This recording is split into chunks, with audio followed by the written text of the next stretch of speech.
വിഴിഞ്ഞം അന്താരാഷ്ട്ര തുറമുഖം വ്യാപാര വ്യവസായ ലോകത്തേക്കുള്ള വാതിൽ തുറന്നതായി മുഖ്യമന്ത്രി വി.ഡി. സതീശൻ. തുറമുഖം വഴിയുള്ള സമ്പൂർണ്ണ ചരക്ക് കയറ്റുമതി ഇറക്കുമതി പ്രവർത്തനങ്ങളുടെ ഉദ്ഘാടനം മുഖ്യമന്ത്രി നിർവഹിച്ചു. സർക്കാരിന്റെ സമുദ്ര മിഷൻ പദ്ധതിയുടെ പ്രഖ്യാപനവും മുഖ്യമന്ത്രി നടത്തി.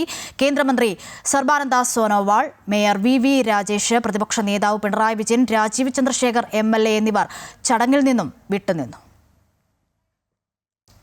സംസ്ഥാനത്തിന്റെ സാമ്പത്തിക വളർച്ചയിൽ പ്രധാന പങ്കുവഹിക്കാൻ പോകുന്ന വിഴിഞ്ഞം തുറമുഖം എക്സിം സമ്പൂർണ്ണ പ്രവർത്തനങ്ങൾക്കാണ് മുഖ്യമന്ത്രി വി.ഡി. സതീശൻ ഫ്ളാഗ് ഓഫ് ചെയ്തത്.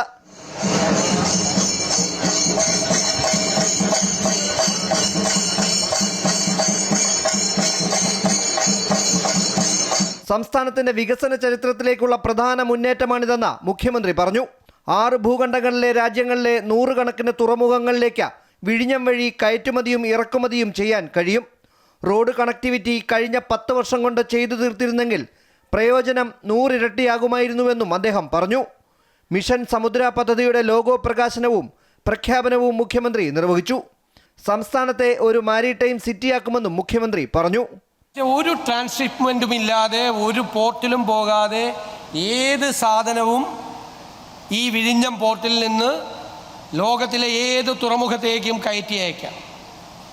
6 ഭൂഖണ്ഡങ്ങളിലെ നിരവധി രാജ്യങ്ങളിലെ 100 കണക്കിന് തുറമുഖങ്ങളിലേക്ക് ഇവിടെ നിന്ന് കയറ്റുമതിയും കുറച്ച് കഴിയുമ്പോൾ ഇറക്കുമതിയും ആരംഭിക്കും.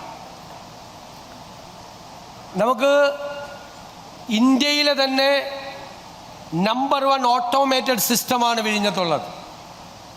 ഇന്ത്യയിൽ ഒരു തുറമുഖത്തിനും ഇതുവരെ സാധ്യമാകാത്ത ഓട്ടോമാറ്റിക് സിസ്റ്റം, ആൽഗരിതം ഡ്രിവണായിട്ടുള്ള കയറ്റിറക്കുമതി സംവിധാനമുള്ള ഇന്ത്യയിലെ ആദ്യത്തെ തുറമുഖം കൂടിയാണ് വിഴിഞ്ഞം തുറമുഖം എന്നത് അഭിമാനകരമായ ഒരു നേട്ടമാണ്.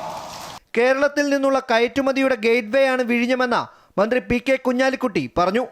വ്യാവസായിക വളർച്ചയ്ക്ക്, വ്യാപാര വളർച്ചയ്ക്ക്, അതുണ്ടാക്കുന്ന നമ്മുടെ ജനങ്ങളുടെ ജീവിതത്തിൽ, സാധാരണക്കാരുടെ ജീവിതത്തിൽ അതുണ്ടാക്കുന്ന വ്യത്യാസത്തിന് ഒരു വലിയ കുതിപ്പ് ഉണ്ടാക്കുന്ന നിമിഷം. കരമാർഗം എത്തിച്ച നിലമേൽ കമ്പനിയുടെ ഭക്ഷണ സാധനങ്ങളും മറ്റൊരു കമ്പനിയുടെ ക്ലേ ഉൽപ്പന്നങ്ങളും അടങ്ങിയ കണ്ടെയ്നറുകളാണ് വിഴിഞ്ഞത്ത് നിന്നും ആദ്യമായി കയറ്റുമതി ചെയ്തത്. അതേസമയം ചടങ്ങിൽ മുഖ്യ അതിഥിയായിരുന്ന കേന്ദ്രമന്ത്രി സർബാനന്ദ സോനോവാൾ, മേയർ വി. രാജേഷ്, പ്രതിപക്ഷ നേതാവ് പിണറായി വിജയൻ, രാജീവ് ചന്ദ്രശേഖർ MLA തുടങ്ങിയവർ ചടങ്ങിൽ നിന്നും വിട്ടുനിന്നു. എക്സിം ഓപ്പറേഷൻ പൂർണ്ണമായും ആരംഭിച്ചതിലൂടെ തുറമുഖ വ്യാപാര രംഗത്ത് ലോകത്തിന് വലിയൊരു വാതിലാണ് വിഴിഞ്ഞം തുറന്നിടുന്നത്. സംസ്ഥാനത്തിന് വലിയ സാമ്പത്തിക കുതിച്ചുചാട്ടത്തിനും ഇത് വഴിവെക്കും. ക്യാമറമാൻ ജോസിനൊപ്പം രജിത് കുമാർ, അമൃത ന്യൂസ്, തിരുവനന്തപുരം.